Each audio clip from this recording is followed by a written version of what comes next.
Здравейте, представители на Зодия Лъв!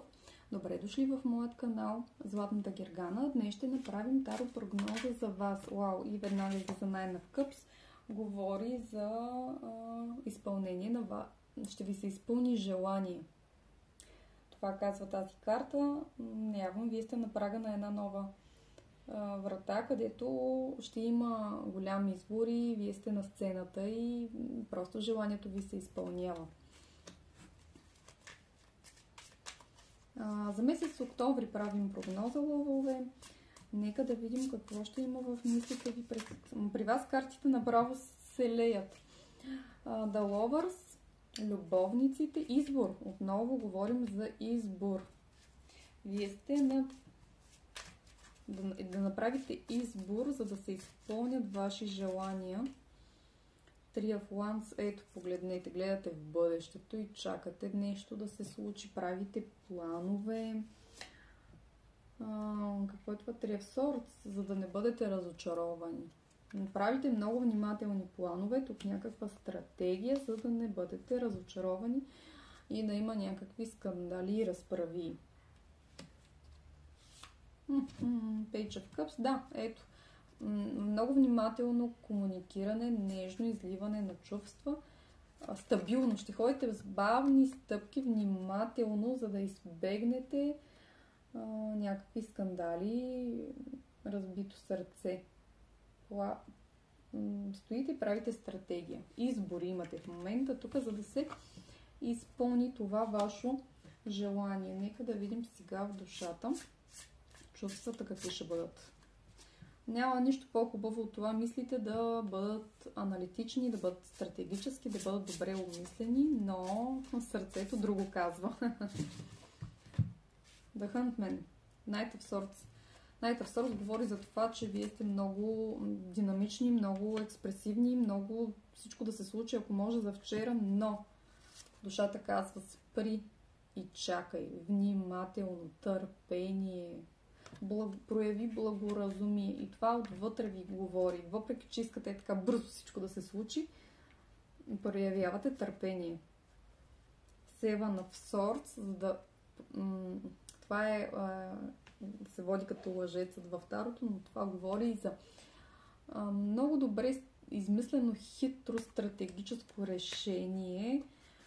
Ето, да бъдете хладната кралица в душата си, да бъдете безпристрастна, без да вкарвате някакви емоции.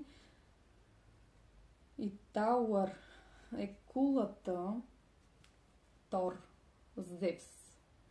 Да бъдете Зевс. Не виждам тук основно кулата, тук виждам Зевс, който с гръм и трясък казва тежката си дума. Явно този гръм на вас ще ви помогне по някакъв начин, защото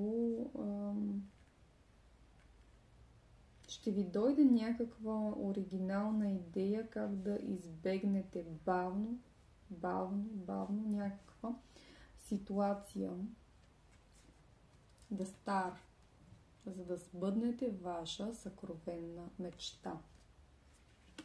Нека да видим сега от картите на Невена Цонева какво послание ще ви излезе, какво ще гадае тези карти, какво ще кажат за вас. Защото тя е българска артистка и е хубаво да бъдем подкрепени българските артисти.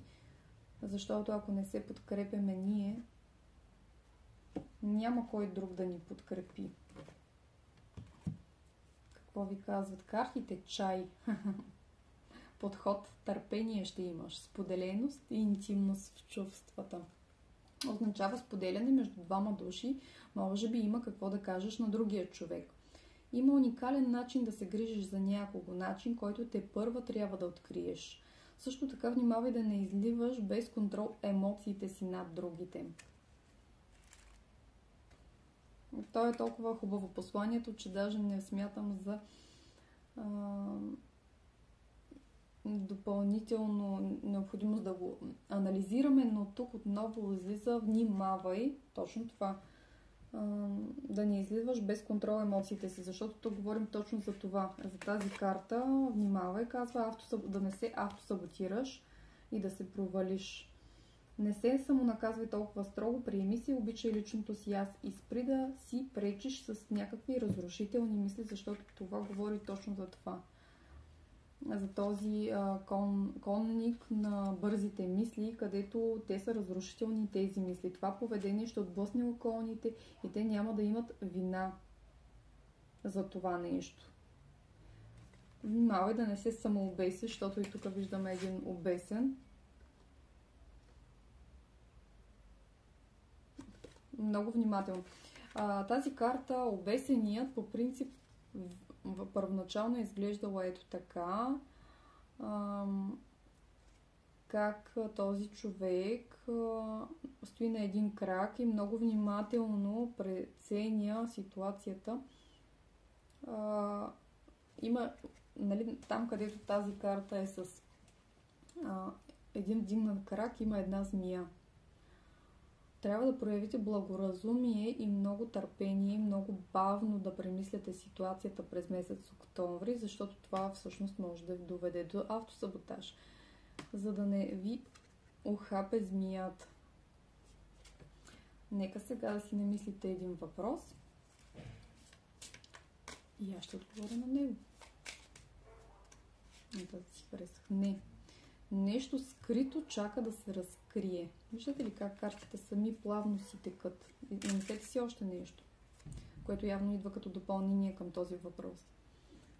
Да, твоето време ще настъпи, казват картите. Това беше от мен и ви желая пълноценен, мисловен, аналитичен, спокоен месец и да успеете да избегнете змията. Това беше от мен. Всичко най-добро!